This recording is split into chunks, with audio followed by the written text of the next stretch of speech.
Bom dia, bom dia. Olá, meu povo, como estão? Mais uma sexta-feira de live. Tudo bem? E aí, o Instagram chamando a galera, chamando o povo. E aí, pessoal,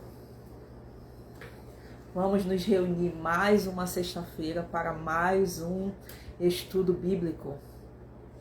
Mais um estudo da Palavra de Deus. Hoje nós vamos encerrar o livro de Gênesis com o quinto estudo sobre o livro de Gênesis. Nós vamos falar sobre José. Uma história e tanto, hein? Uma história e tanto. Vamos esperar mais um pouquinho. Bom dia, bom dia.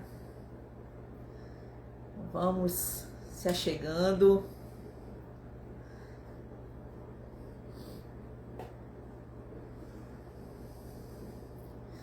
Bom dia, meu povo.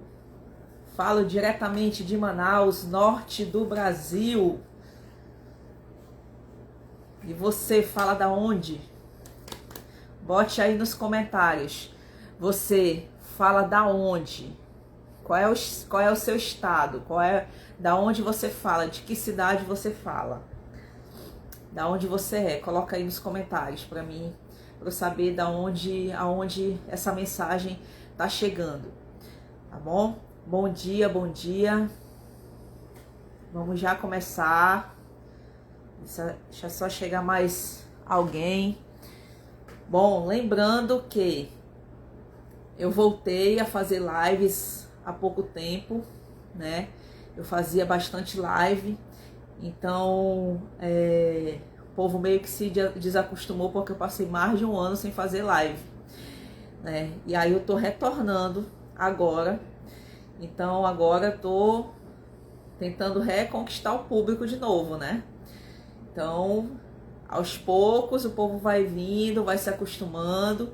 Então eu tô vindo assim uma sexta-feira sim, uma sexta-feira não. De 15 em 15 dias eu venho para fazer a live aqui dos estudos bíblicos, tá? E tá sendo bem interessante.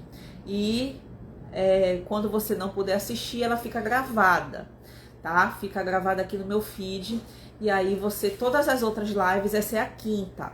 Todas as outras do estudo de Gênesis ficaram gravadas e tá aqui no meu feed, você pode assistir, tá bom?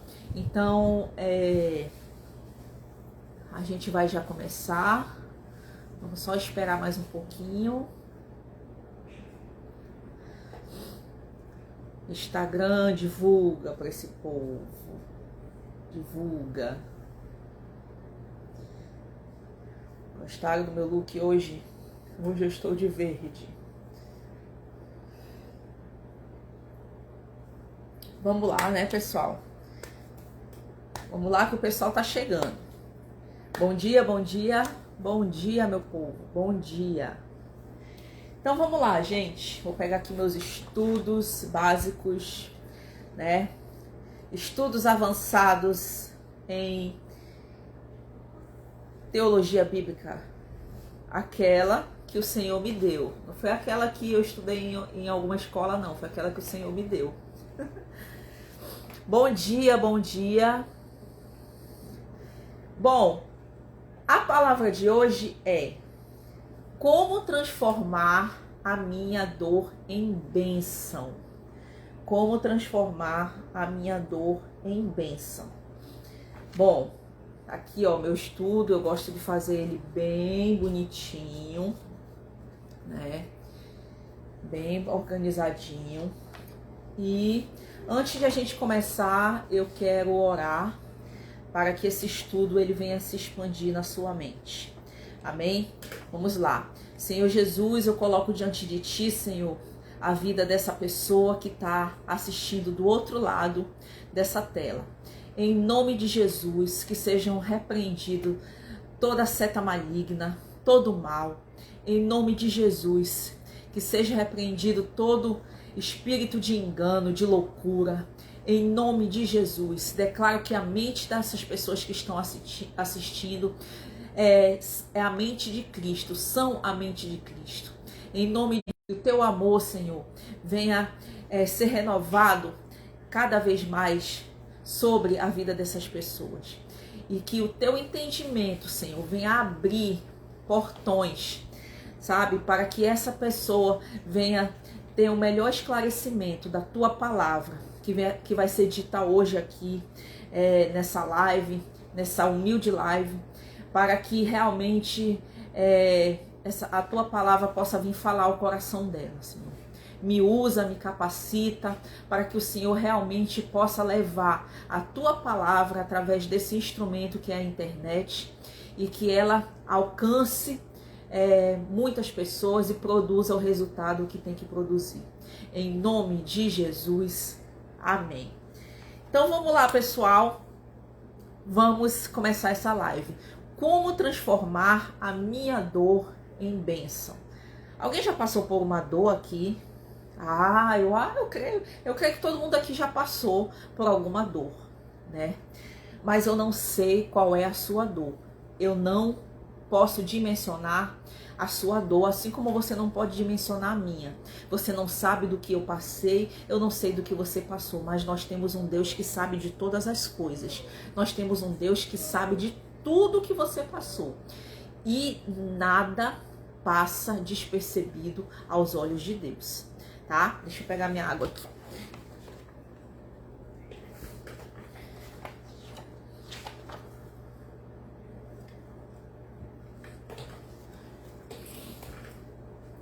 Então, nada passa despercebido aos olhos de Deus, né, gente?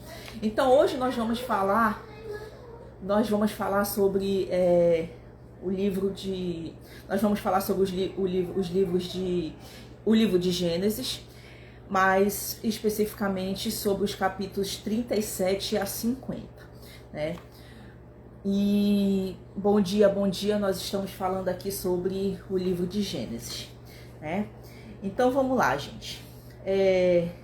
Capítulo 37, José é vendido por seus irmãos. O que acontece? Deixa eu só situar vocês dessa história aqui, que a história de José é uma história macabra, né? Então, talvez você tenha passado por uma história bem macabra. A minha história é uma história macabra, né? Se um dia você ouvir o meu testemunho, é uma história bem macabra. Mas assim, graças a Deus, Deus me curou e me libertou de muitas coisas, né? E ainda tá fazendo aí uma varredura de muitas coisas também. José, o 11º filho de Jacó, era muito amado de seu pai, por ser o filho da sua velhice, certo? E o pai, conhecendo a índole de cada um dos filhos, colocou em cima de José a missão de vigiar os atos dos seus irmãos, o que causava um desconforto entre eles. O que acontece?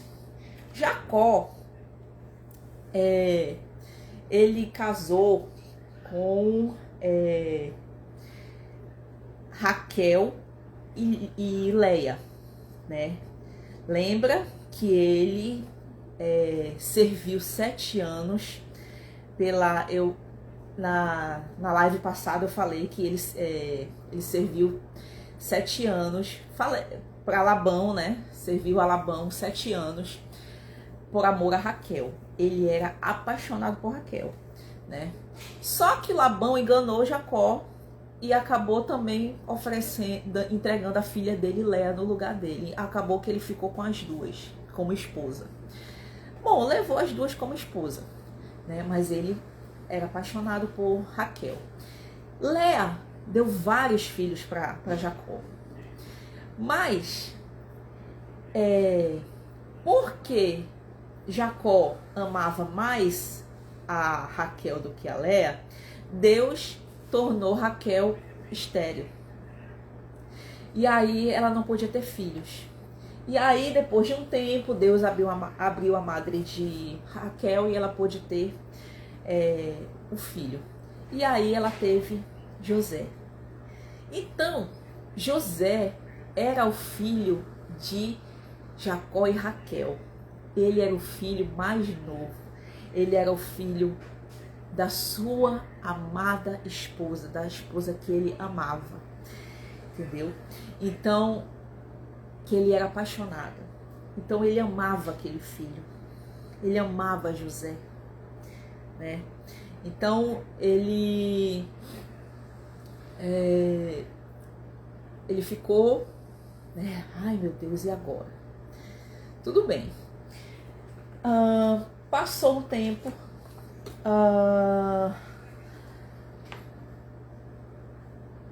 Ele colocou José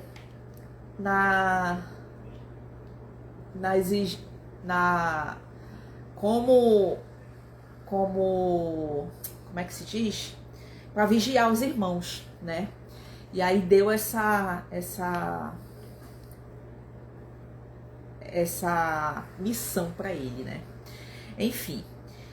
E José trazia uma má fama deles a seu pai. Olha que interessante. Gênesis 37, 2-4. E José trazia uma má fama deles a seu pai. Israel amava mais a José do que a todos os seus filhos, porque era filho de a sua velhice. E fez-se uma túnica de várias cores, vendo, pois, seus irmãos que seu pai o amava mais do que a todos os seus irmãos, aborreceram-no e não podiam falar com ele pacificamente. Então, o que acontece? Os irmãos de José tinham inveja dele, porque o pai o amava mais do que os outros. Com certeza ele tinha um tratamento diferente. O pai fez uma túnica belíssima, colorida para ele, que despertava ali uma imponência. Então, trouxe ali uma certa inveja para ele, né? E aí, e também José tinha o papel de cagueta, né, gente? Quem é que quer ter esse papel de cagueta?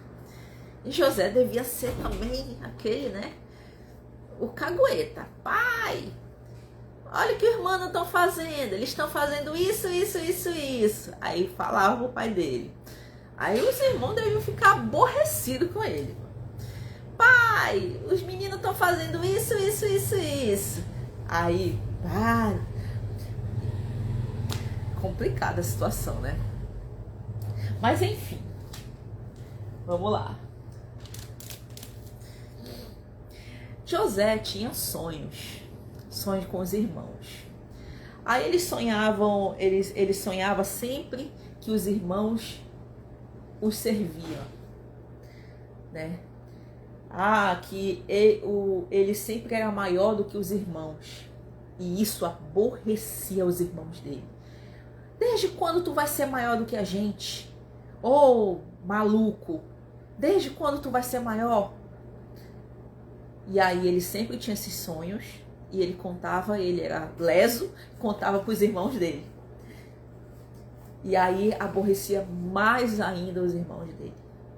Então, ele era ingênuo, né? José era ingênuo e acabava contando. Aí o que acontece, gente?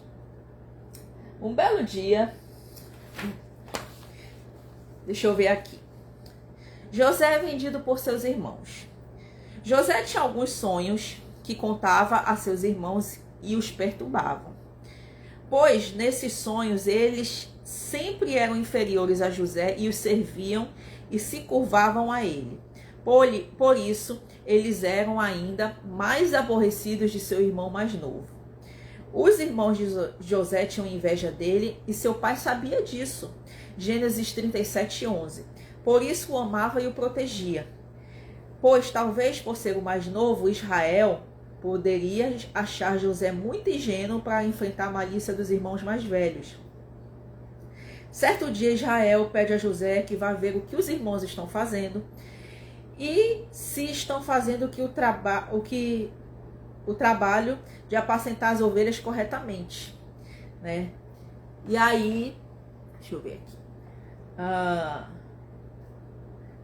José não os encontra no lugar conhecido, mas vai encontrar numa cidade vizinha, em Dotã, uma cidade situada ao norte de Siquém, cerca de 100 quilômetros ao norte de Hebron. Será que eles estavam perto?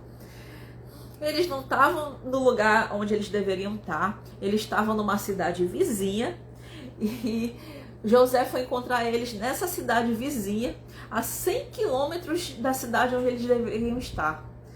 Mas José era tão fifi, José era tão fifi, que ele andou 100 quilômetros para procurar os irmãos dele, né? Eu vou ver onde é que eles estão fazendo. O que eles estão fazendo? E foi. E a Bíblia conta que quando os irmãos viram José vindo de longe,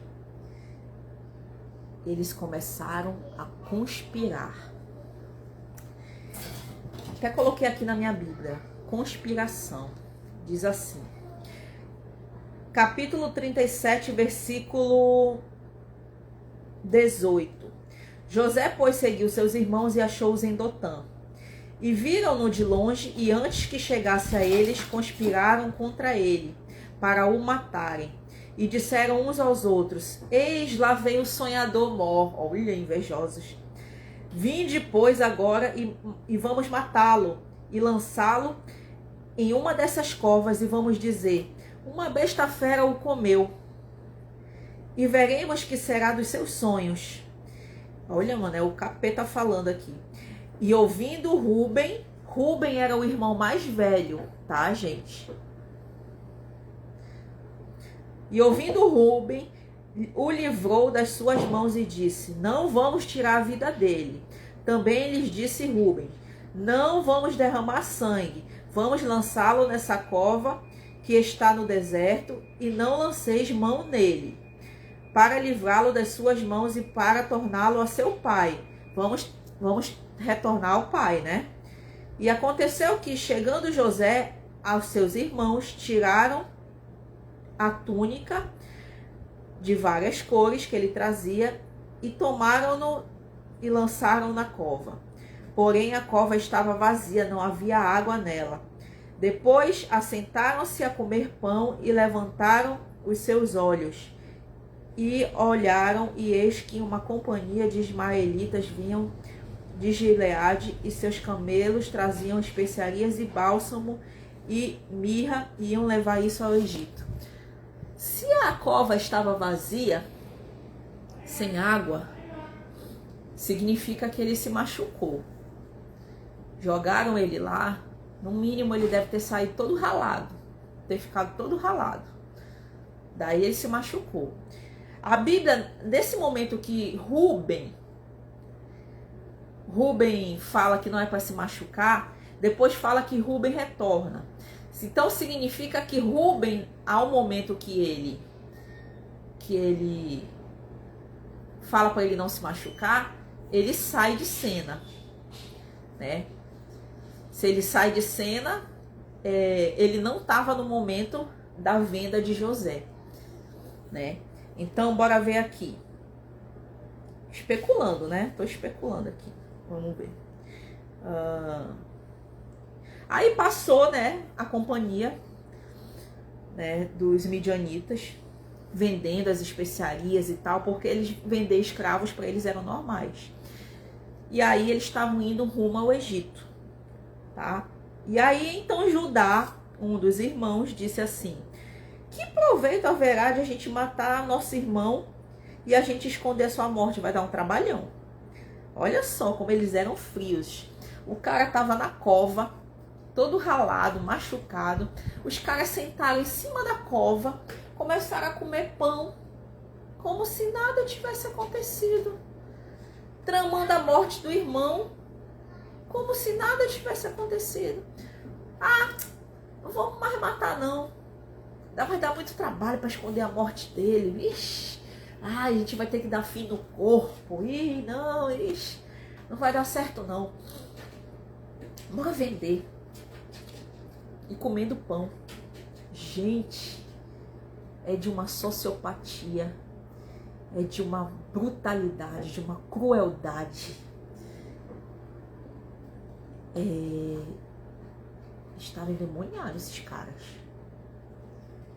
Estavam cheios dos capetas.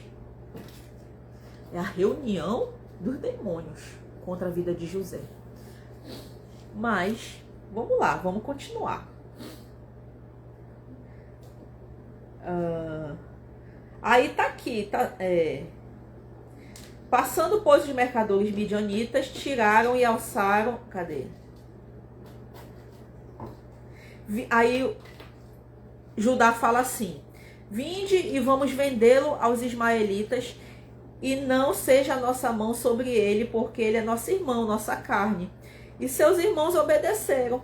Aí passaram, pois, os mercadores midianitas, tiraram e alçaram a José da cova, e venderam José por 20 moedas de prata aos ismaelitas, os quais levaram José ao Egito.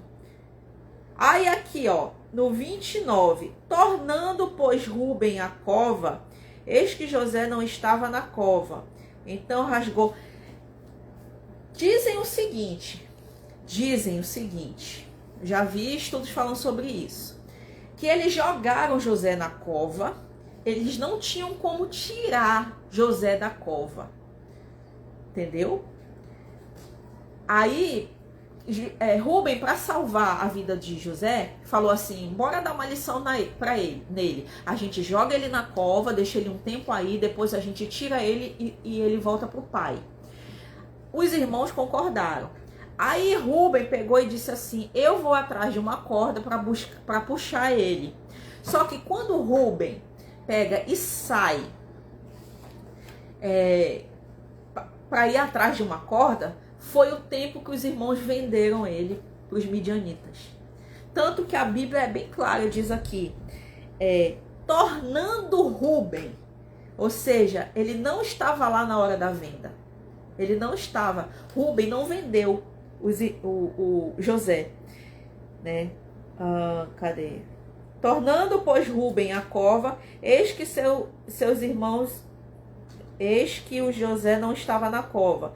Então rasgou as suas vestes e